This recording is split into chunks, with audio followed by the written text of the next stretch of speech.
Well, being the fat kid sucked.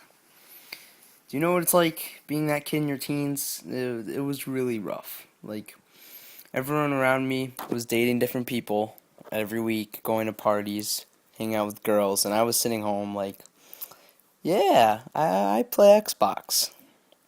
It was really bad. By the time I was 15 years old, I was 265 pounds, I believe.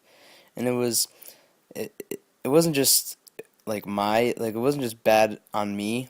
It was like with people at school and whatnot. It was really hard at home too, because my whole family is just, they're small, they're not fat, they're all skinny and stuff, and they don't really understand how I was feeling.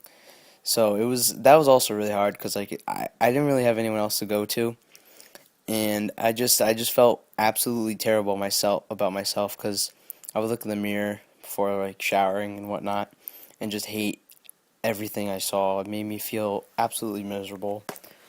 So my dad would have all these health fitness magazines like Muscular Development and all this stuff, just hanging around with all these professional bodybuilders and people who had like these just muscly guys, and they were the types of guys that people found attractive, you know?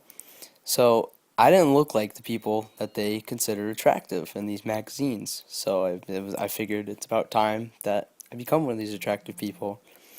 So I lost 70 pounds in about a year and a half, and it was probably the best decision I ever made. Like, people always compliment me and say how I look like a completely different person, whether it's my friends, my family, even like some of my teachers, and in all honesty, I feel like a completely different person. And I lost all this weight because I was tired of the ridicule. Being ignored by girls was one of the major factors. They were the worst. They were so mean and rude. And I remember trying to talk to one girl, and she would go off and tell my friends through text message how ugly I was and how fat I was, and it was terrible. It was absolutely awful. And the best part is, now that I lost all the weight, all these girls that used to ignore me are texting me to hang out, if you know what I mean.